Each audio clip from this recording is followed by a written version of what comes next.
Good morning, everyone, and welcome to Julius Baer's Moving Markets podcast. It's Thursday, the 2nd of July, and my name is Helen. Filling us in on the latest in financial markets, I will speak first of all this morning to Roman Canziani, and my second guest today will be Carsten Menke, and we'll be talking about the copper market and the topic of import tariffs.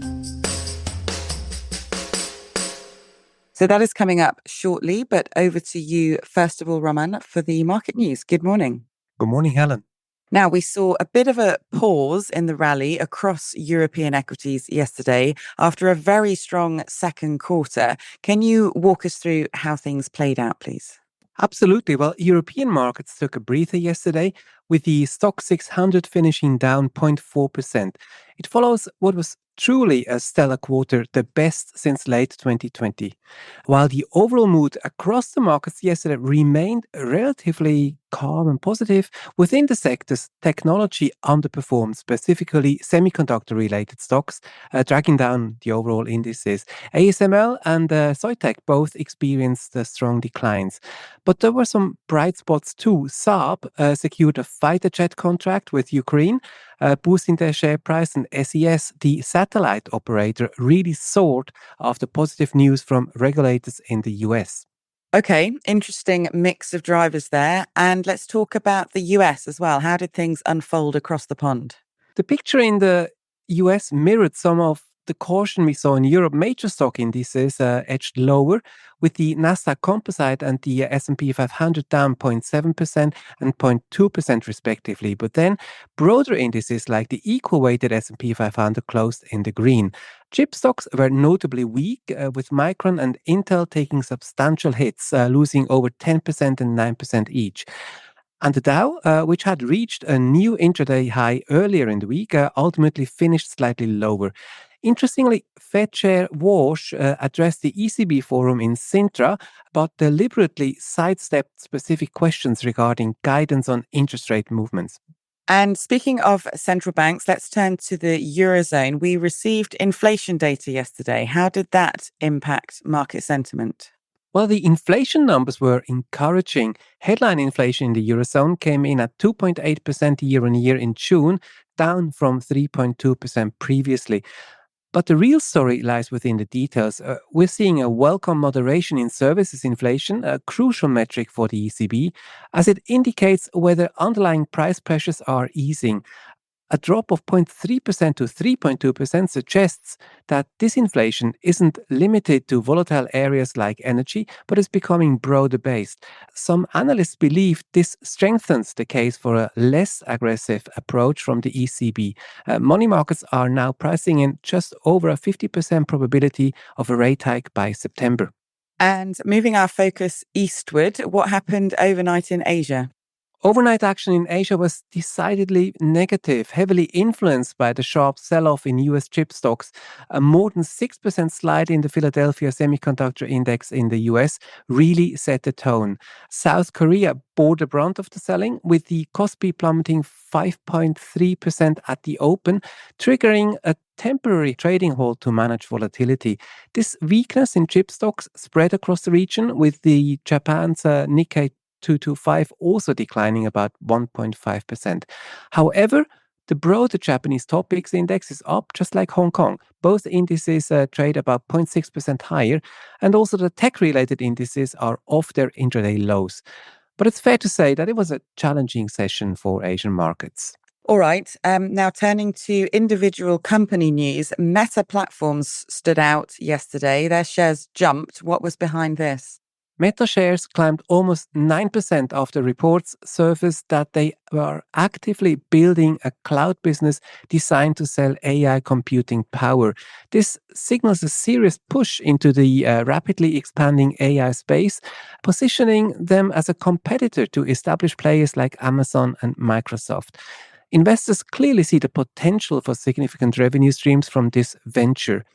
And the news of BYD and Xiaomi, the Chinese EV makers, also lifted spirits overnight, with both EV makers reporting strong June delivery figures, bolstering investor optimism. Shares of BYD gained around 9% and Xiaomi climbed about 5%.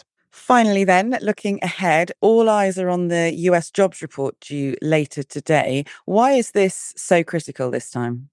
Well, the US June jobs report is arguably the most important piece of economic data we'll get this week. Analysts anticipate a robust print, potentially exceeding May's already strong gain. Strong hiring, particularly in leisure and hospitality, is expected. This report will provide vital clues about the health of the US economy and, crucially, influence the Fed's thinking on future interest rate decisions. Remember, Chair Walsh emphasized just this week the importance of price stability, saying that 2% inflation and not 3, where it is right now, remains the central bank's goal. So a strong jobs report could reignite fears of further rate hikes. Plus, keep in mind that US bond markets will be closing early today and fully closed tomorrow for the Independence Day holiday. So there's a fair chance for strong moves into one or the other direction. Equity market futures for the US do not currently factor in strong moves in either direction. They are trading fairly flat. That's it from me. Very good. Thank you very much, Roman. Great to speak to you today. Thank you very much, Helen, for having me. Always a pleasure. And now on to you, Carsten. Good morning, firstly. Hello, good morning. The topic of US tariffs seems to have sort of stopped being a threat for financial markets more broadly, but it remains top of mind in the industrial metal markets because after a review by the Commerce Department, President Trump is now set to decide on potential import tariffs on copper. To start with, maybe, could you please give us a bit more of the background information, Carsten? Of course. So the US has done an investigation of various industrial metal markets based on national security considerations, so-called Section 232 investigation. And according to this, they are already charging 50% import tariffs on aluminium and steel for some time. For copper, it is a bit more complex. The US also charges 50% on copper products, but ores, concentrates, and refined metal are thus far exempt. This is based on an investigation that was concluded last summer, and this week, a review of the copper market was due, and President Trump needs to make up his mind about refined metal tariffs. Why is it more complex for copper? Well, first of all, the US is a net importer of refined copper. They use more than what they produce. The point is that they could produce more because they have the mines, but they lack the refining capacity.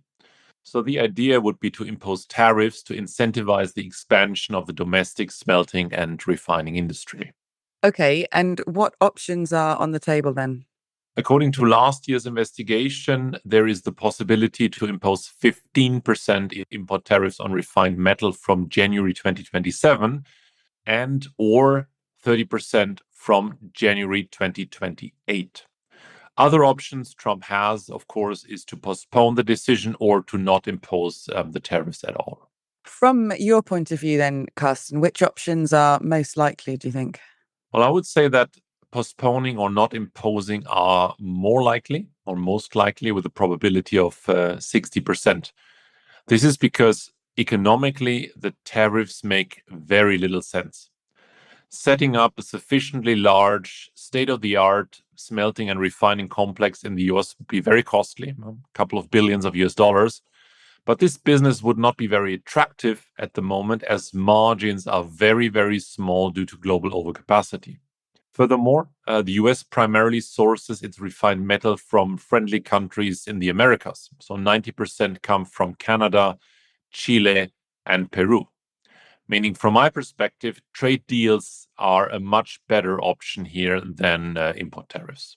What would it mean for the price of copper if Trump doesn't impose any tariffs?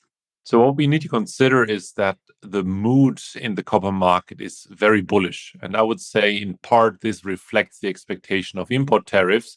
So postponing the decision or not imposing them would be a disappointment for these traders, and it would very likely weigh on prices. Plus, the metal that was already imported into the US in anticipation of these tariffs, that will be exported again, which would ease the international market balance, which is another negative. So this is very significant as the US had been massively over-importing copper during the past few months. So overall, based on these assumptions, we are still cautious on copper in the short term. Okay, and the likelihood of tariffs being imposed then you see as 40%. What would that mean for the market? Correct. From our point of view, it's a fairly high risk, reflecting the political nature of the decision and President Trump's focus on strategic autonomy. In terms of market impact, we would likely see more copper being imported into the US ahead of the tariffs, lifting the premium of US prices over international prices and also boosting price levels globally. And the rationale for these imports, I think that is very, very important, would be to buy copper cheaply, so before the tariffs are active, and then to sell this metal to manufacturers in the US once the tariffs are introduced at a higher price. Just before you go then, do we know when Trump needs to make up his mind? Well, no, unfortunately not. There is no statutory hard deadline in this process.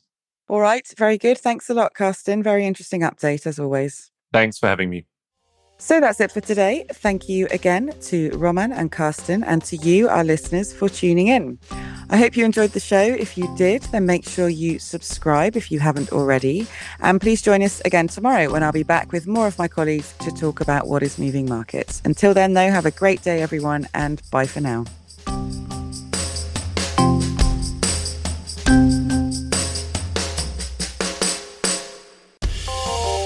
The information and opinions expressed in this podcast constitute marketing material and are not the result of independent financial or investment research. Please refer to www.juliusbaer.com/legal/podcasts for further other important legal information.